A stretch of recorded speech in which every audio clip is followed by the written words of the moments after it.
E como começamos o programa, vamos falar agora do início do julgamento de prisão em segunda instância pelo Supremo Tribunal Federal, que vai ser retomada na quarta-feira da semana que vem. E a Corte pode mudar o entendimento que desde 2016 é a favor das prisões. Na abertura da sessão, o presidente do tribunal, Dias Toffoli, mostrou que o julgamento não trata de uma situação particular. Tá bom. As presentes ações e o presente julgamento não se referem a nenhuma situação particular. Só por esse alerta já dá para ver que se refere sim, né, Cláudio Humberto? É claro que sim, né? Não precisava o presidente do Supremo Tribunal Federal abrir a sessão contando essa lorota, né? Mas o que você destacou bem, Zé, no começo do programa, o que chamou a atenção ontem, né, não foram as intervenções dos advogados, etc., cada um lá defendendo os interesses dos seus clientes que lhes pagam os mais altos honorários do país. Mas sim a fala do ministro Marco Aurélio, né? O ministro Marco Aurélio reclamando do fato de outro colega na presidência, no exercício da presidência ou na presidência do Supremo Tribunal Federal, haver anulado ou neutralizado decisões monocráticas dele, ou uma decisão monocrática dele nesse caso, né? É uma pena que o desabafo do ministro Marco Aurélio não tenha resultado num debate do próprio plenário do Supremo sobre essa coisa das decisões monocráticas, né, em relação às quais o professor Delfim Neto fala tanto, né? A gente todos nos incomodamos muito com essas decisões. Cada ministro age como se fosse um tribunal, toma uma decisão, concede a liminar e mete aquilo na gaveta e fica ali para sempre, né? Há uma decisão, por exemplo, monocrática do ministro Luiz Roberto Barroso, que na prática legalizou. Já, desde então está legalizada a prática de aborto no Brasil. Isso apesar de a lei proibir, apesar da Constituição proibir, apesar de tudo, é uma decisão dele, ele concede a liminar, mete aquela ação na gaveta, está lá na gaveta dele, só quando ele devolver para o plenário é que isso será eventualmente discutido. Por enquanto está descriminalizado. Então esse tipo de... eu estou falando isso, eu tenho uma posição muito particular sobre a questão do aborto. Eu acho que é uma questão de saúde pública, o viés de discussão tem que ser outro, não pode ser religioso e outras questões, mas enfim, o fato é que não pode um ministro da Suprema Corte fazer prevalecer ou empurrar a goela abaixo do país uma decisão da cabeça dele, monocrática, né? Uma decisão grave como essa, por exemplo, com essas decisões todas, a do Marco Aurélio ou do Barroso ou de todos os outros, né? Cada um deles tem uma decisão para chamar de sua, né? É mais ou menos aquele deputado ou senador que se orgulha da lei que ele conseguiu aprovar, da autoria dele, que conseguiu aprovar no Congresso Nacional. É mais ou menos o que acontece na fogueira das vaidades do Supremo Tribunal Federal. É inconcebível visão totalitária e autoritária no Supremo. Os integrantes sombreiam, apenas tem acima o colegiado. O presidente é coordenador e não superior hierárquico dos pares.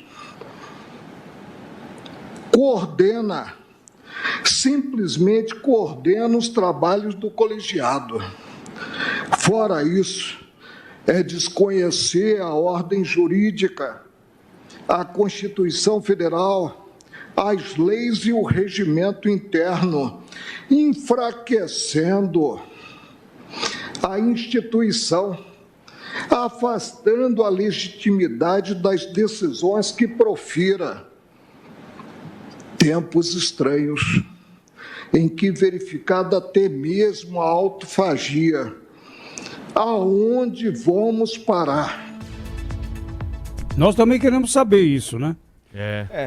Quem estimulou, aliás, o ministro Marco Aurélio fala de cátedra, né? Porque se alguém estimula a autofagia ali, um deles é ele próprio, ao tomar aquela decisão que tomou no ano passado. Quem enfraquece a legitimidade do Supremo Tribunal Federal, muitas vezes, são alguns ministros do Supremo Tribunal Federal. A gente já citou aqui o caso da ministra Rosa Weber, que naquele HC pro Lula fez questão de lembrar que, embora entendesse diferente, iria votar com o colegiado no plenário, ou seja, ela votou contra o habeas corpus para o ex-presidente Lula antes dele ir para a cadeia, embora acredite na tese de que alguém só deve cumprir pena a partir do trânsito em julgado. Quem enfraquece a legitimidade do Supremo Tribunal Federal é quem faz diferente, é quem ignora a existência do plenário e toma decisão solteira, como fez o ministro Marco Aurélio Mello, soltando todo mundo que estava preso em segunda instância no último dia do ano de 2018. Ele esperava o quê? Que o presidente Toffoli fizesse basicamente o quê? Também trancasse a porta do gabinete, saísse de férias e deixasse o país pegando fogo depois daquilo? Não dá para entender muito bem onde quer chegar o ministro Marco Aurélio, não. O clima no Supremo não está nada favorável, principalmente para uma discussão tão importante como essa, né? A interpretação de um princípio constitucional. Ontem a gente ouviu aí grandes nomes da advocacia falando lá no Supremo, né? Cada um com seu argumento.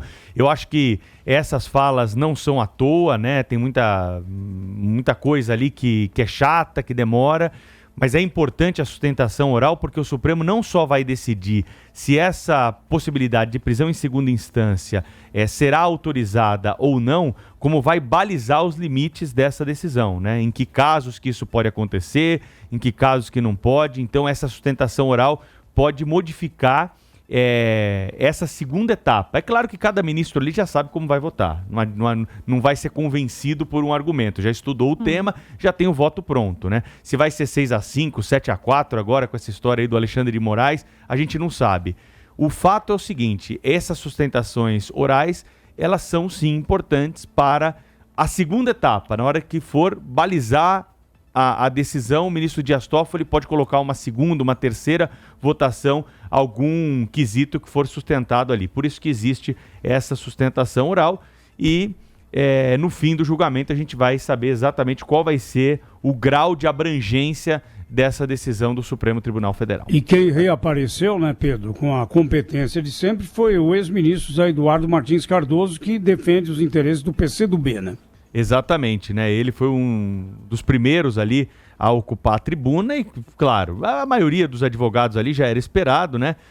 Fazendo a defesa para a prisão após o esgotamento dos recursos, né? Não só ele, como os outros que ocuparam ali a tribuna vieram todos nesse sentido. É importante também dizer aqui, Zé Paulo, que esses advogados inscritos, né, eles não são partes desse processo, eles estão ali para trazer novos elementos para o julgamento. Por isso que não é preciso ter o mesmo número, né, de teses para cada lado. Às vezes você tem lá, no caso ontem lá, você tinha uma dezena de advogados sustentando pela prisão após o esgotamento dos recursos e não depois da segunda instância.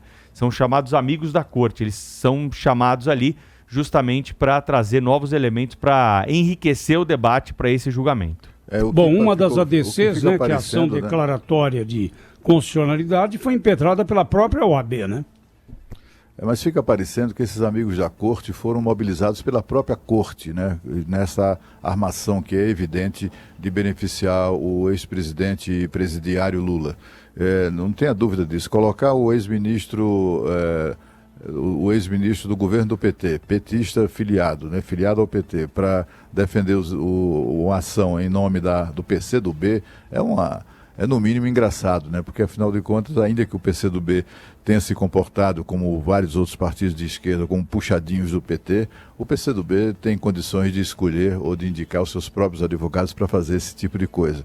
Mas o que ontem circulava mesmo era isso, que esses amigos da corte, na verdade, foram mobilizados pelos próprios ministros para, digamos assim, dar uma sustentação pública da decisão que está por vir. A decisão já está tomada.